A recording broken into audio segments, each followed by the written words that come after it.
Mohamed Salah was not one of the nominees. That is the tip of the iceberg. De Bruyne over Rodri's just Yeah, it's weird that. happening. I wonder. That is.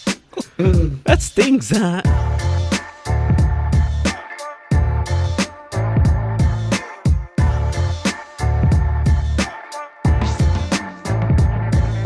Hello, welcome back to Just Another Football Podcast.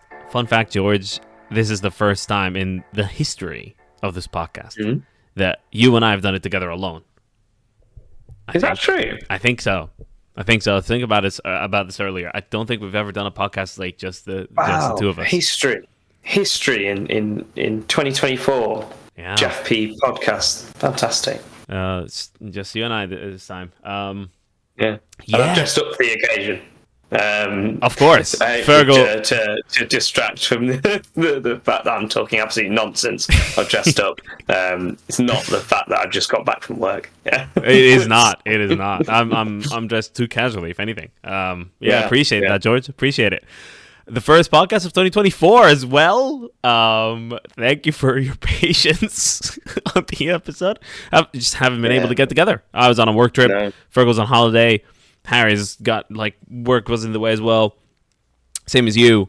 It was just it's been tough, but we're back. The Corona video subscribe to the channel, by the way. We're on 300 subscribers now. Can we hit 1,000 before the end of 2024? Let's see. Subscribe. I never tell anybody to subscribe, but if you watch the podcast and in the past you've watched something like the Girona video or the Leverkusen video that I've done on the channel, subscribe. There's gonna be more stuff like that. There's more of that to come every month. Of course, I'm gonna keep doing the superlatives things. That's gonna carry out throughout the year. Hopefully, all being well, if everything goes to plan. But let's talk about something that just happened in the last hour, and it's the World 11. You don't know about the World 11. George no, I don't. Doesn't know the World 11 yet. I have seen it. So, I've reacted to the fact that Mohamed Salah was not one of the nominees, right? Yeah. That is the tip of the iceberg. Oh, no. Because in both the men's and the women's World 11, it's a 3-3-4 formation. I swear it always seemed to be a 4-3-3. Maybe they just got confused. 3-3-4? It's a 3-3-4. Important to note that this has been exclusively voted for by the players, by the way. The players are the voters here. I think what will have happened is that the players were allowed to put any formation they kind of want. Yeah. So they fit in all the players that, in their opinion, should be there. And obviously, it's very top-heavy. Because votes were... there were a lot of votes for forwards. Maybe. I don't know. There's not a lot of strong cases for a left back to be there this year. Left back is kind of a weaker position kind of worldwide, really, when you see Man City playing with inverted fullbacks and Andy Robertson being out for a long period of time. Liverpool not doing well. Alex Grimaldo might have been a shout, but it's... Leverkusen's season this season is the good part, really. Is the outstanding part. Last 6 months. So that part doesn't surprise me. I'll read out the World 11 now, and you point out which player, or in your opinion, who should have been there and hasn't and isn't. So here we go. Right. In goal is Thibaut Courtois. He's not played for the last... Exactly, George. Exactly. He hasn't played this season. They loaned in Kappa because Courtois has a career-ending injury, it seems.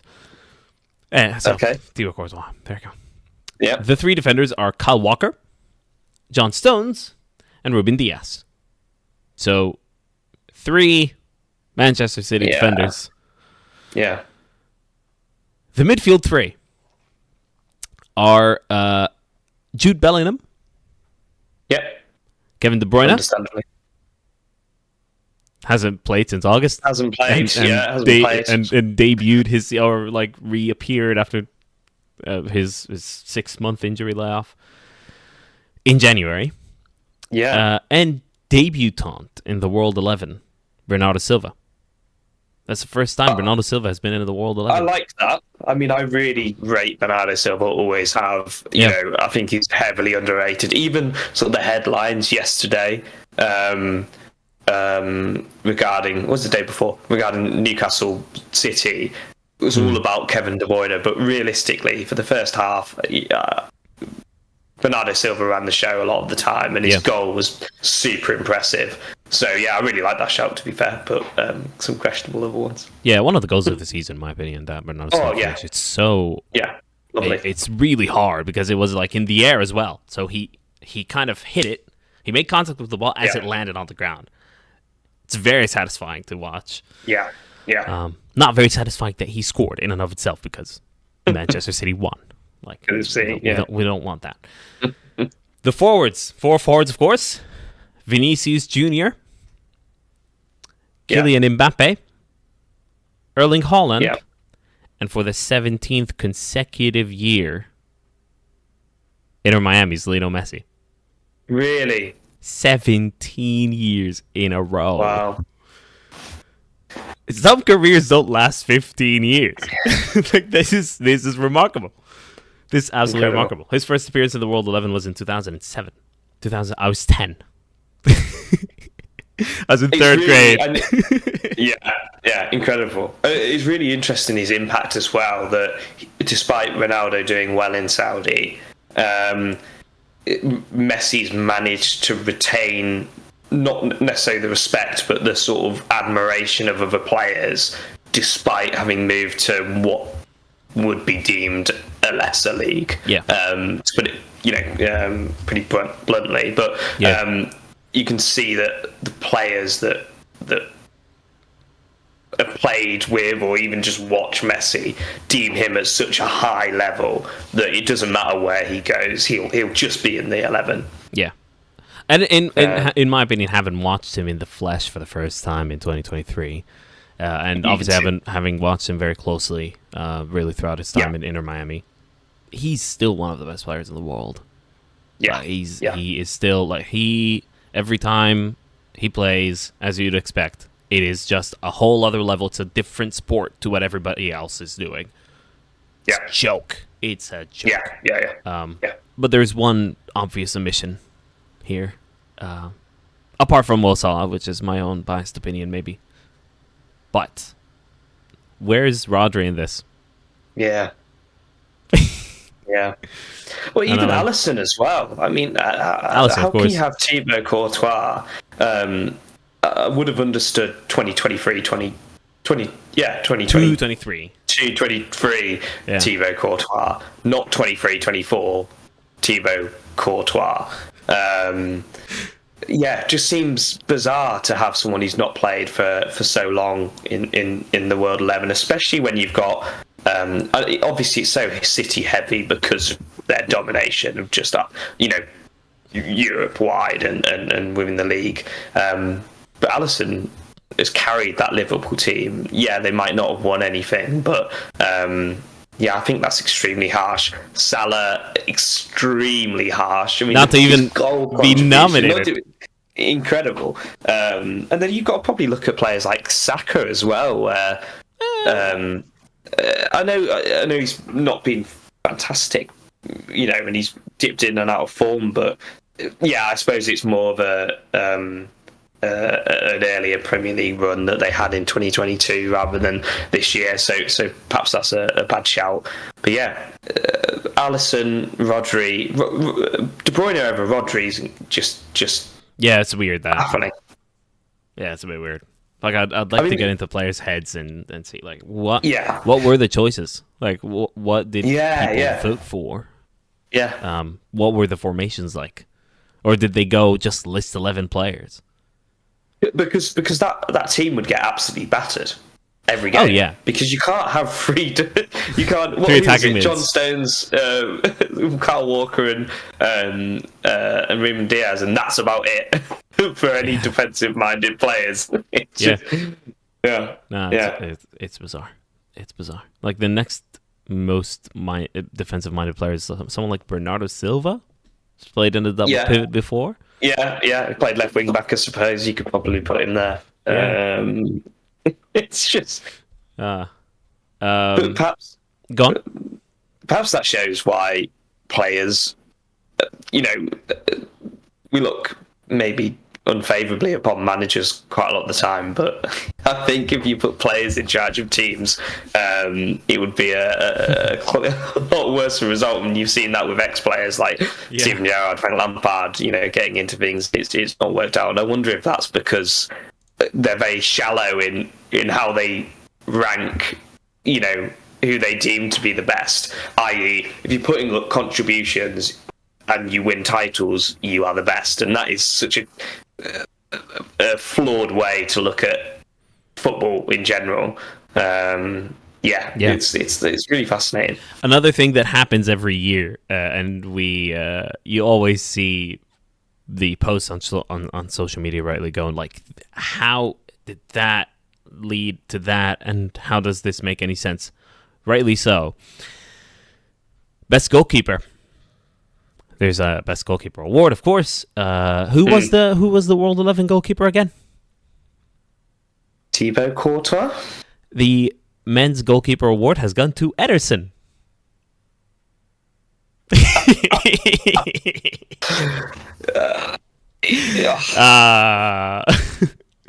The women's goalkeeper is the same as the women's World 11 goalkeeper, Mary Earps, Man United in England, of course. As it should be.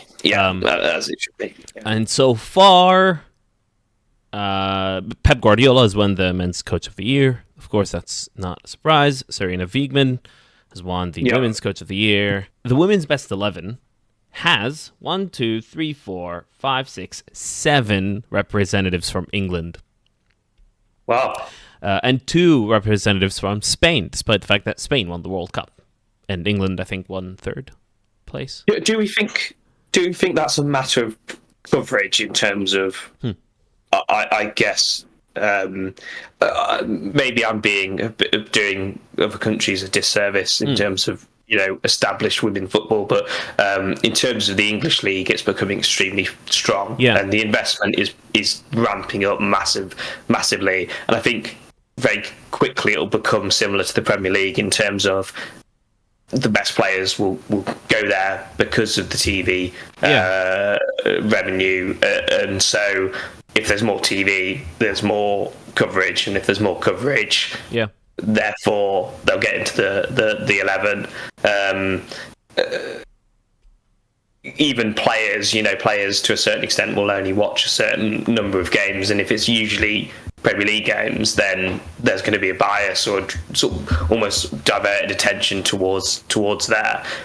I don't know if that's a fair reflection of where this is coming from, but I don't know really. In a World Cup year, I just tend to think that a lot of the World 11 would come from that country. I mean, the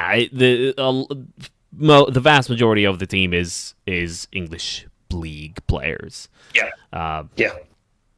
So it's not a surprise really. Sam Kerr is in there. Alex Morgan, the only United States representatives, both in national team and league form. It was San Diego Wave who won the Shield, the league title. You obviously know how the American leagues work here. You have a league winner and a cup winner, which is the league winner, but the league winner doesn't really. It's weird.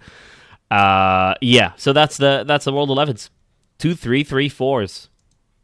Bizarre. 3-3-4. It's never been done before, so perhaps it's a formation that 3 attacking midfielders as well. Not a single holding. What if we see this in the new year? What if this is a formation that we start seeing? What if Pep Guardiola comes up with it and that's how he wins the league title?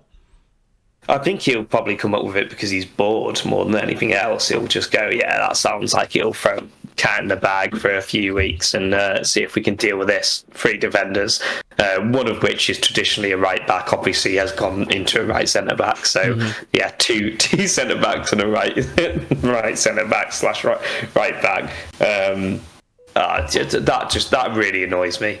That actually really annoys me, because I understand. Because why not just put, if that's what it's going to be, just put 10 forwards and a goalkeeper. Why even pretend like we're trying to make an 11? Pretend. There's no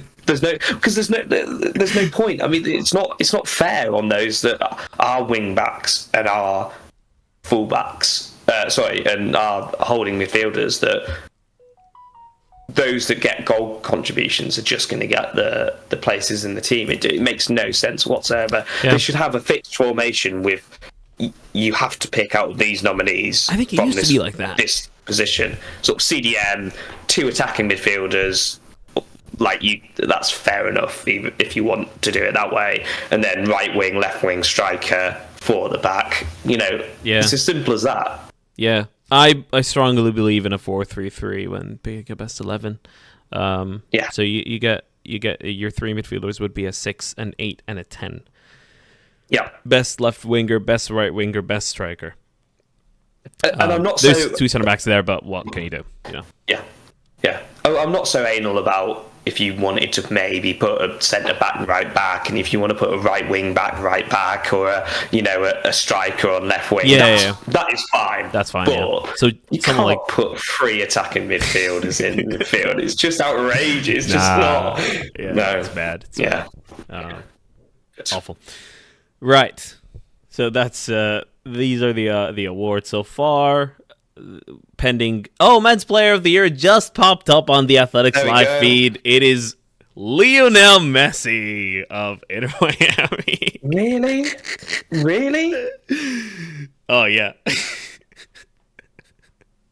I wonder why that is. Did he get representation in last year's because he won the World Cup, or is that maybe a delayed reaction to this year? I'd be interested to see, and this is something that winds me up because it changes every year. What's the time frame? What's the time period between which players are judged? But I think his Inter Miami time will have definitely played a part in that. He's got the Leagues Cup to thank. Obviously, the only trophy so far that he's won with Inter Miami. Yeah. Kind of came in, cleaned up, and went home. Really, men's player is Lionel Messi. But he wasn't that good at PSG, was he? For the last 6 months, he was good, but he wasn't. I mean, they didn't win anything. He didn't contribute to much. I mean, really, they won the league. They won but that's you would hope and give it. Bad. I think they might have won the cup. He was doing loads of goal contributions. Fair enough. But it is PSG, and nobody really cares. Let's be honest. When Haaland's scoring the goals that he is and winning a treble, I think it's harsh to overlook that. And give it to Messi. I mean, I understand it's maybe the last time he'll ever get it, and therefore is it another just career, almost a career. It's probably the only time you could say it's a career award for Messi, because every year he is fantastic and deserves it. But this time it does feel like this will be the last year that we see a World 11 with Messi or Ronaldo in it, because naturally I think they're phased out at this point. Perhaps I'll be proved wrong, but that's how I see it anyway. Interesting. Another thing that I just read in the live feed of The Athletic. Messi was not in attendance. How have they not planned for this? Lionel Messi isn't here, so Thierry Henry picks up the trophy. But it's a very awkward exchange. Thierry Henry has picked up the trophy for Messi. Obviously, Messi asked him to. That's intriguing. Is that Messi? I guess it probably is planned. I don't know. But why wouldn't Messi go there? I mean, it's only preseason here. It's not like he has any commitments. So if he misses a day or two of preseason at Inter Miami, it's not going to be the end of the world. But, of course, Thierry Henry, who picked up the trophy, has never won it before. So I wonder how he feels. Really? Oh. I wonder. That is... That stings, that. Yeah. That must have been very awkward. I look forward to watching the video of that. Only the women's player of the year now left to be announced. And we shall move on, George. We shall move on because this is a very exciting time in the footballing landscape globally. Because AFCON and the Asia Cup are happening at the same time. So I thought let's kind of preview, although AFCON has been going on for 3 days now. Let's kind of talk about AFCON a bit. Asia Cup less so, because I have a vested interest in AFCON, so of course I've gone kind of personal here.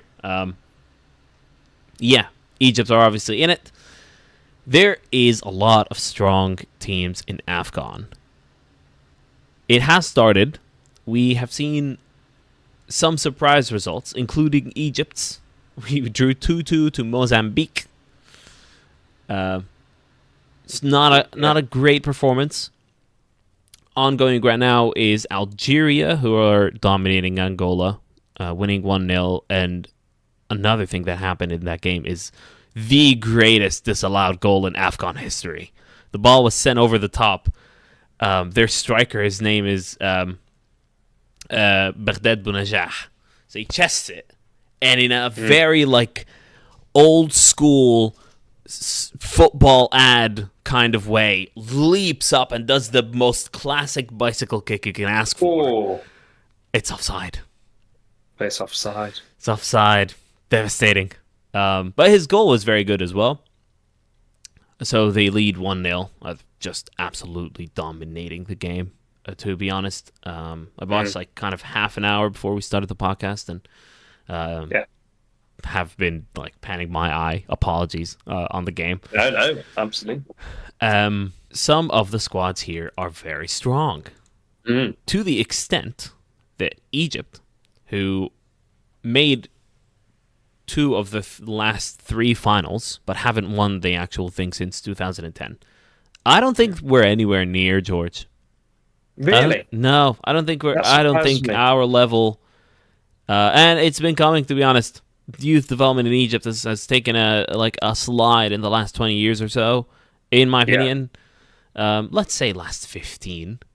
Obviously, the exception of Mo Salah, Mohamed El Neni, will have kind of come up. More players are starting to play abroad, which is good. So someone like Mustafa Mohamed, who plays for Nantes, he's doing well there. Omar Marmoush, who is now starring for Frankfurt. That's good. But the general level of our squad is nowhere near the likes of Morocco, for example. We beat Morocco last time in AFCON in extra time, 2-1 in the quarterfinal. But their squad has probably strengthened since the World Cup. Obviously, 4th place at the World Cup, the biggest achievement in African football history. It will be interesting to see how Sofiane Amrabat does. I wonder if it is a one tournament wonder. He was good at Fiorentina. Yeah, that's for sure. But is he of the level that he was showing for quite not a short period of time, but it really was only a season or so? When you've got teams, I think you like Senegal, who's probably got a stronger outfit. Would you say they're favourites going in, or? No, my favourites are definitely Morocco. Senegal have a shout. Senegal do have a shout. They have a really, really good midfield. Idrissa Gana Gueye, Nampalys Mendy, Cheikhou Kouyaté, Pape Matar Sarr, Papa Gueye. So their strength is in midfield. They've but Morocco are the favourites. Ivory Coast are another. Nigeria could be another. But in my opinion, it's Morocco and kind of the rest. Yeah. They have a couple of new faces as well, Morocco. So that's why I'm saying it kind of improved. So someone like Amin Adli, he is kind of more than just a squad player in Bayer Leverkusen. He's actually played a lot of minutes for them. Bayer Leverkusen, top of the Bundesliga, everything. Azzedine Ounahi is back. And, there's a player called Amin Harit. So he had like a freak knee injury. Don't go watch it. Do not watch it. Do you remember that? No, I can't remember it. I'm glad I don't. Okay, it's good that you don't. It's a knee injury. That's all I'll say. So he obviously missed the World Cup, but he's back now. He was one of their better players going into the World Cup. So when that injury happened, it's like, oh, Morocco's lost like a big player here at the World Cup, and it's disappointing.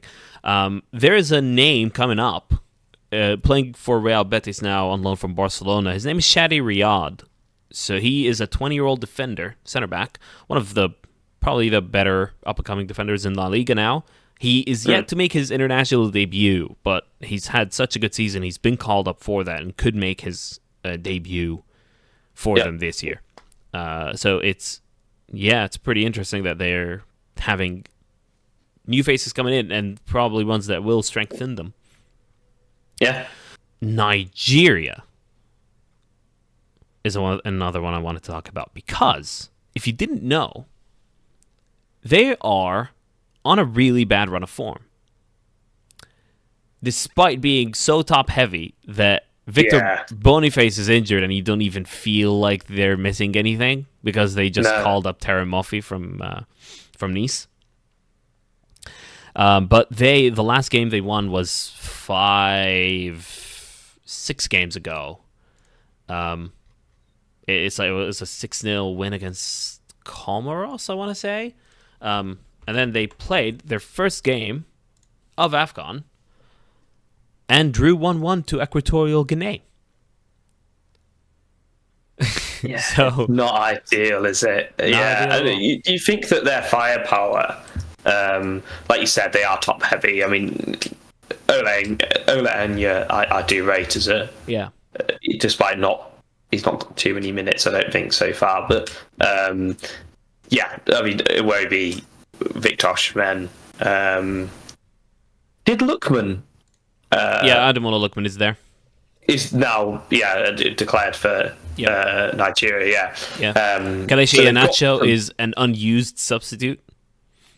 Really? For example, yep. Interesting. Because so they've got they play with one striker. Victor Osimhen. So it's going to be interesting if they ever face up against Morocco, which I would say has the opposite in terms of a bottom heavy, really strong. Yes, their fullbacks are good going forward as well, but their back four and then CDM in Amrabat, I'd say, is their strongest outfit. And then Ziyech is a good player, but I've always found he's overrated in terms of just pure goal contributions. Okay.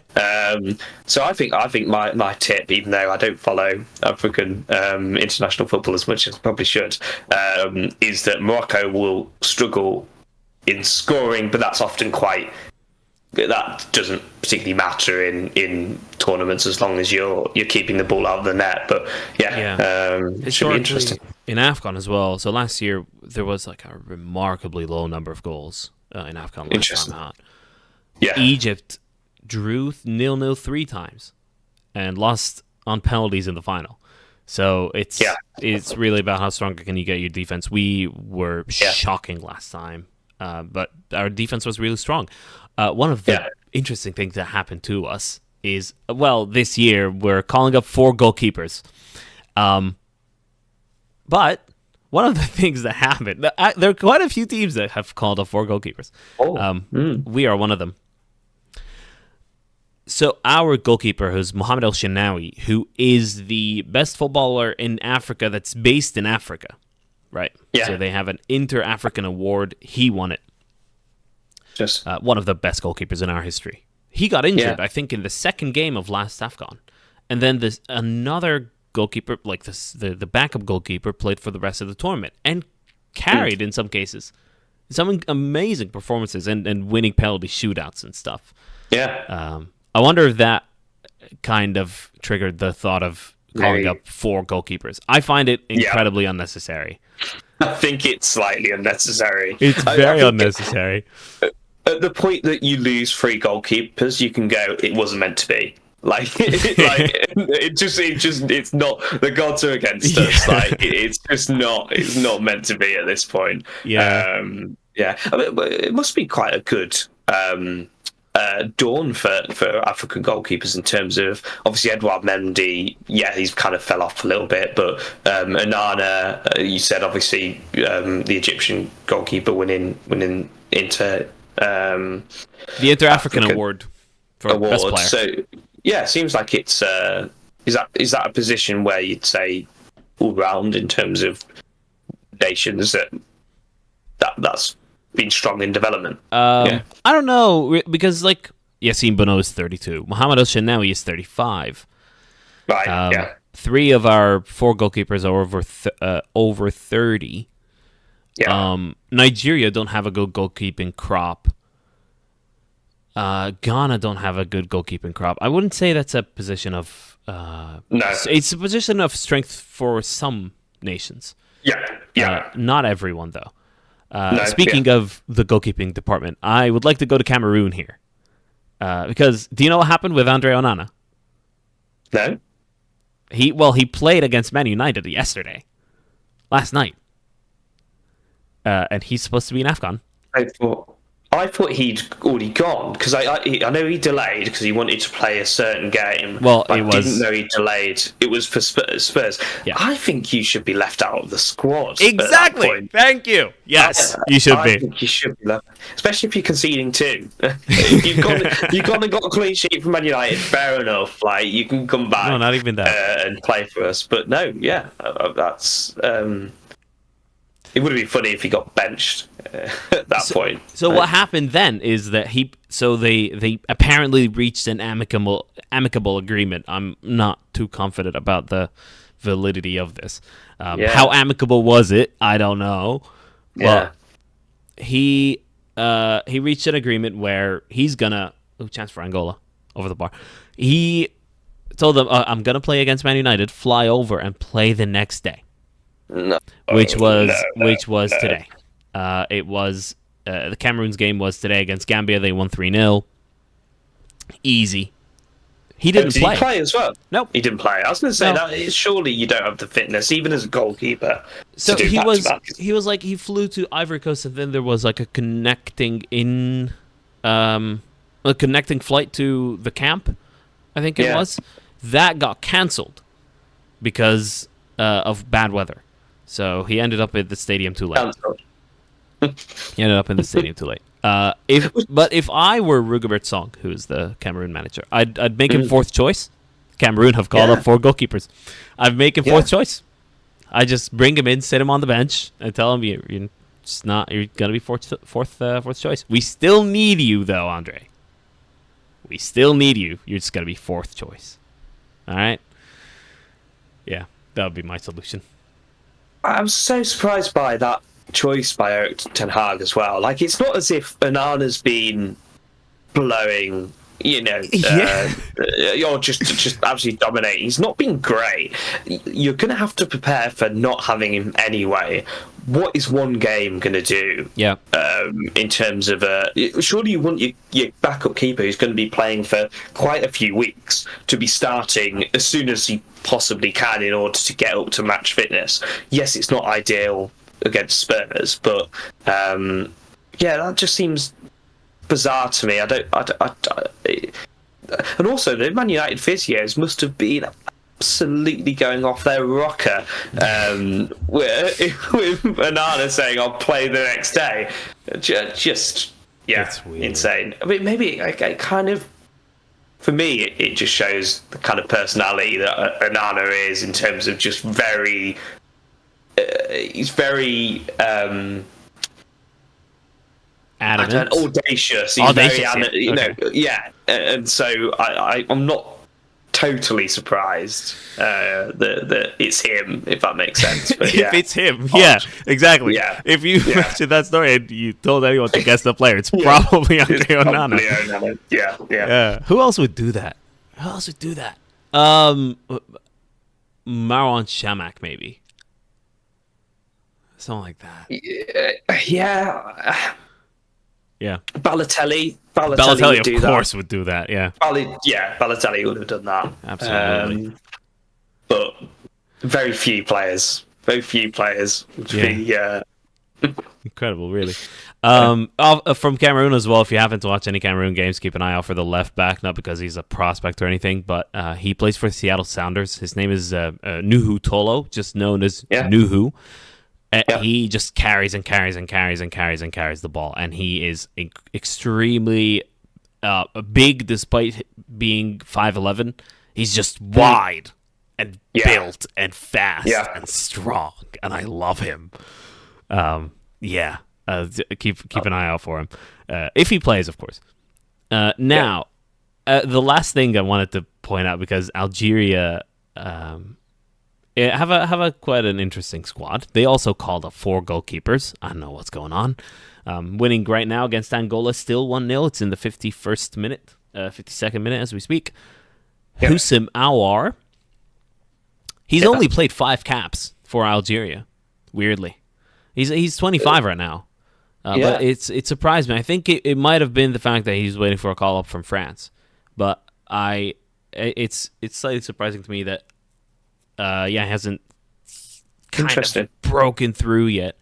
Obviously, they had a really bad AFCON last time out. The AFCON before they won it in 2019.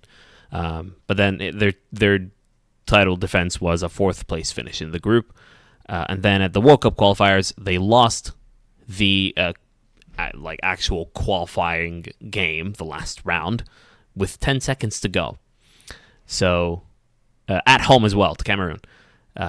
So I think they'll come in with renewed kind of vigor and hunger to win it. And they looked in the first half before we came on. They were extremely sharp. I was actually scared. The level that they have played at so far is above any other team that has played so far, and it's extremely early on. Like I've said, but yeah, could be onto something. They have a right back called Kevin Daniel van der Kerkhoff Ruiton. Known as Kevin van der Kerkhoff, and known in Algeria as Kevin Guiton. Right. This Van den Kerkhoff made me think he's Dutch descent, but no. Couldn't find any Dutch connections. He has an Algerian father and a French mother. That just kind of caught my eye. He has 5 caps as well. Debuted in March last year, but this is a bit of an interesting one. Like last year for Sierra Leone, there was Roberto Lopez, who is actually Irish, but played for Sierra Leone because I think he reached out to, or the Sierra Leonean manager reached out to him via LinkedIn, so he can get a call up. Fantastic. The stories that AFCON throws at you. My thought with Kevin van den Kerkhoff would have been maybe French, but northeast of France, close to the border. But Irish Lopez, Irish Roberto Lopez, Sierra Leone. That's a complete. Although Sierra Leone aren't playing this year, that was last AFCON, which is a shame. It's just a shame. Yeah, it's a shame. Yeah, we'll see about AFCON. Asia Cup is less exciting to me because I just think it's Japan. They're gonna win it. Done. There's really no other contenders to be quite honest. But some quite good games. A great story involving Palestine. Only they're scoring their 2nd ever Asia Cup goal. In the circumstances, huge, absolutely massive. They did lose 4-1 to Iran, but I do look forward to watching more of them. I'll be supporting them. That's just me. Up the Egypt despite the draw, and we still have to play Ghana, who lost in extra time in injury time in their first game. So gives me a little bit of hope. Gives West Ham fans some hope that Mohamed Kudus is going to be back soon enough. But no, that was poor from them. They lost 2-1 to Cape Verde. and Egypt drew to Mozambique. So that game between Egypt and Ghana is going to be crucial. Gonna have to cross my fingers and toes for that one. All right. Yeah. Anyway, looking forward to the rest of it. We're in a slow Premier League weekend kind of thing. But some exciting stuff coming up. Liverpool's next game is this Sunday. Title race starting to really shape up between Liverpool and Man City. Kevin De Bruyne is back. The world is shaking. Yeah. Cheers. Have a good one.